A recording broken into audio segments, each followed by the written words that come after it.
Pernah nggak sih kalian dengar cerita ada bisnis yang dia tuh rame banget, omsetnya gede, tapi tiba-tiba dia tutup usahanya. Kalau misalnya dilihat dari penjualannya sih seharusnya bisnisnya sehat ya. Tapi ternyata bisnisnya bisa tutup juga. Salah satu penyebabnya itu karena mereka nggak ngerti apa itu cash flow. Jadi walaupun misalnya nih sebuah usaha kelihatannya rame, omsetnya gede, terus dilihat-lihat ya penjualannya juga bagus, tapi kalau uangnya hilang entah kemana, ya itu bisa jadi usaha kalian akan menuju ke bangkrutan. Nah, di video ini aku akan jelasin ke kalian tentang pentingnya cash flow bagi bisnis kalian. So, stay tune terus, kita mulai sekarang, oke?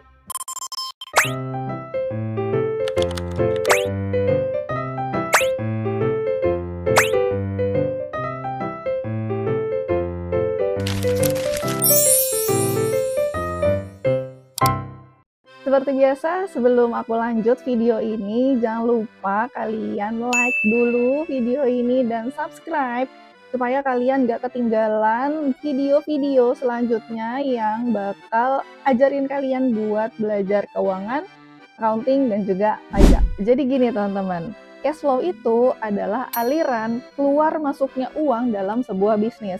Nah, bisa dibilang cash flow ini adalah nafasnya perusahaan ya, karena kalau cash flow perusahaan itu jelek, otomatis nafas perusahaan itu akan terengap-engap. Jadi itu kaitannya dengan uang yang dimiliki oleh sebuah bisnis. Ada 3 hal yang harus kalian ketahui dalam sebuah cash flow. Yang pertama, cash inflow, yang kedua cash outflow, dan yang terakhir saldo kas. Kita akan bahas satu-satu ya. Yang pertama dulu cash inflow. Jadi cash inflow itu adalah aliran uang masuk ke perusahaan dari sebuah bisnis. Contoh misalnya kalian jual barang gitu ya. Nah, uang yang masuk dari penjualan barang itu kan masuk ke cash in gitu. Terus juga misalnya kalian terima piutang nih dari pelanggan yang dia tuh jual barangnya secara kredit. Itu kan nanti timbul piutang. Penerimaan piutangnya juga termasuk ke dalam cash inflow. Yang kedua itu adalah cash outflow atau aliran kas keluar. Nah, ini seluruh aliran kas yang dikeluarkan perusahaan, baik itu untuk kegiatan operasional ataupun misalnya untuk bayar utang.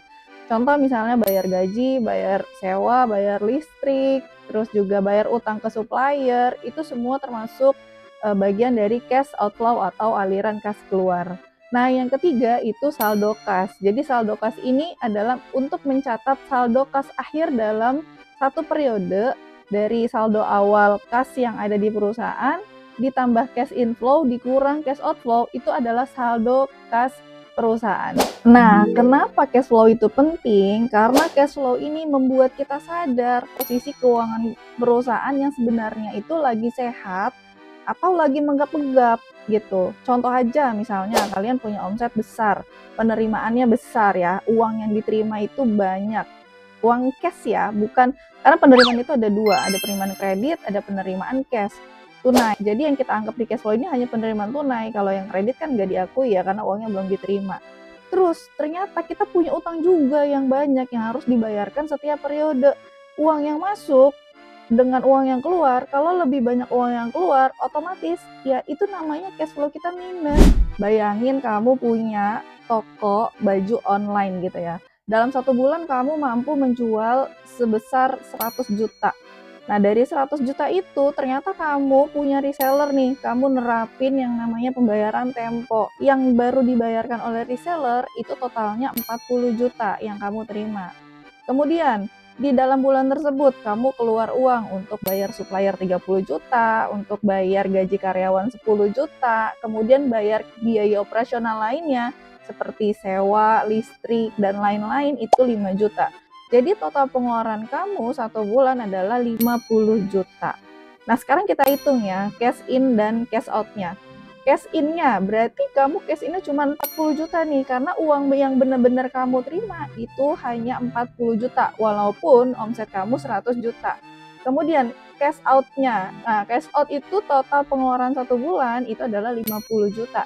Artinya total saldo cash flow kamu di akhir periode itu 40 dikurang 50, jadinya minus 10 juta. Nah, kalau misalnya masalah cash flow ini kamu biarin terus-menerus, setiap periodenya kamu terus minus, maka ini akan membuat bisnis kamu tuh jadi seret gitu. Kalau misalnya kamu punya saldo awal cash yang banyak gitu ya, yang bisa nutupin biaya operasional bulanan. Kalau misalnya kamu nggak punya uang, Oh my god, invitation from, oh my god. gimana cara kamu untuk nutupin biaya operasional bulanan? Jadi lama-kelamaan yang tadinya kamu pikir karena omsetnya besar, tapi karena cash flow-nya minus, itu bisa jadi bikin usaha kamu jadi bangkrut. Jadi intinya gini teman-teman, laporan cash flow itu memang harus selalu kalian pantau ya, jadi sifatnya wajib dipantau. Karena kalau misalnya omset itu bikin kamu senyum, profit itu bikin kamu makin semangat, tapi cash flow yang sehat lah yang akan membuat bisnis kamu itu menjadi tetap hidup. Makanya mulai sekarang kamu tuh harus nggak cuman rajin ngeliatin omset atau laba ya, tapi juga harus aware tentang yang namanya cash flow. Harus ada tuh di bisnis kalian pencatatan usaha ya. Ada dari kas masuknya, kas keluarnya. Dengan kamu catat seluruh penerimaan dan pengeluaran tunai, sifatnya tunai ya, kamu akan makin aware gitu. Kamu bisa ngerem pengeluaran-pengeluaran mana yang bisa ditahan gitu. Kalau misalnya penerimaan cash kamu tidak mencukupi gitu.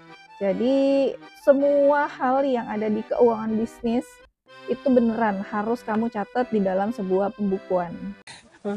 Oke, sekarang aku akan kasih tips beberapa buat kamu para pebisnis pemula supaya kamu itu bisa mulai untuk melakukan pencatatan keuangan bisnis kalian. Yang pertama, itu kamu harus pisahin rekening pribadi dengan rekening usaha.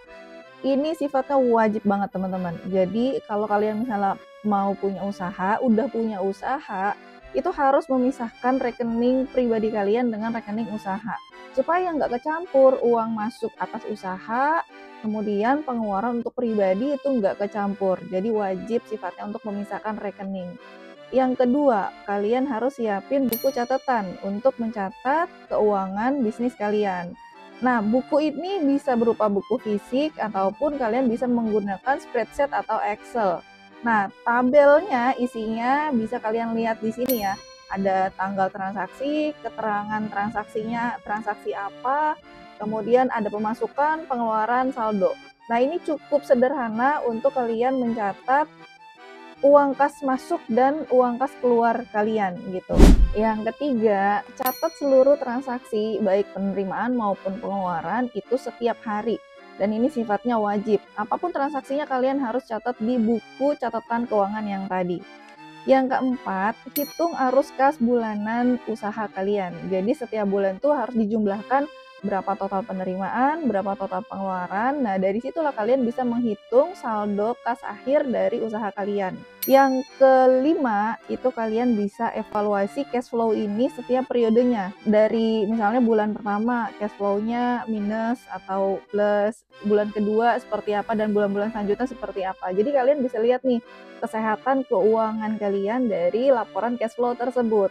Nah, yang keenam, untuk tips selanjutnya kalian bisa mengelompokkan pengeluaran usaha menjadi 3 bagian. Yang pertama misalnya dari biaya produksi untuk beli stok barang, untuk biaya tenaga kerja dan lain-lainnya, itu bisa di bagian biaya produksi. Kemudian ada juga biaya pemasaran. Nah, ini bisa dari biaya iklan dan lain sebagainya di dalam biaya pemasaran. Dan biaya terakhir ada di biaya administrasi. Jadi ada biaya gaji, biaya sewa, listrik, dan lain-lain. Itu bisa kalian kelompokkan kalau misalnya usahanya sudah semakin kompleks. Tapi kalau misalnya usahanya masih sederhana, untuk pencatatan yang seperti saya sampaikan di poin kedua tadi, itu udah cukup membantu kalian bisa melihat kondisi keuangan real bisnis kalian.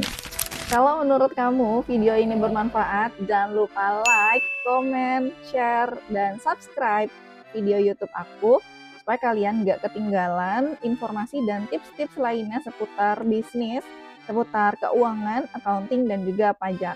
Sampai jumpa di next video. Bye-bye.